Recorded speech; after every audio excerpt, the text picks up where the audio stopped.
சமீபத்தில் திருவண்ணாமலையில் திமுகவின் இளைஞர் அணி நிர்வாகிகளுக்கான விழாவை நடத்தியது திமுக. அந்த விழாவில் எதிர்பார்த்த அளவுக்கு கூட்டத்தை கூட்ட முடியாததால் டென்ஷனில் இருக்கிறார் ஸ்டாலின்.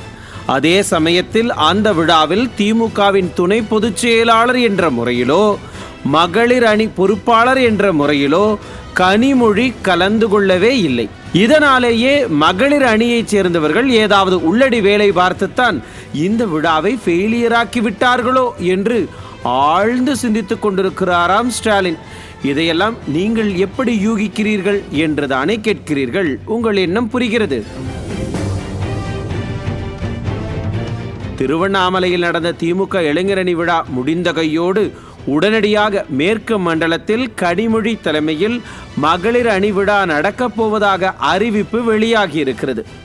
அதே சமயம் திருவண்ணாமலை விழாவில் கனிமொழியின் ஆப்சண்ட், திமுகவில் பெண்களுக்கு முன்னுரிமை மறுக்கப்படுவது என்று எல்லா விஷயங்களையும் கூட்டி கழித்து பார்த்தால் கணக்கு சரியாகத்தானே வருகிறது. ஏற்கனவே உதயநிதி கனிமொழி இடையே நிலவி வந்த கடுமையான பனிப்போர் காரணமாக கடந்த 3 ஆண்டுகளாக திமுகவின் மகளிர் அணி சார்பில் எந்தவிதமான நிகழ்ச்சிகளும் நடத்தப்படவில்லை. ஆனால் உதயநிதி பொறுப்பில் இருக்கும் இளைஞர் அணி சார்பில் பல நிகழ்வுகள் நடந்துவிட்டன.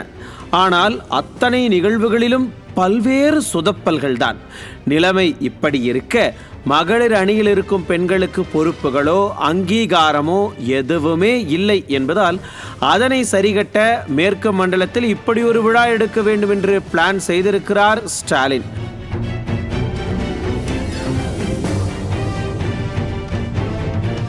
மேலும் தமிழ்நாடு முழுக்க நிலவும் பெண்களுக்கு எதிரான குற்றங்கள், திமுக பெண்களுக்கு எதிரான கட்சி என்பதை மீண்டும் மீண்டும் எடுத்து சொல்லிக்கொண்டே இருக்கிறது.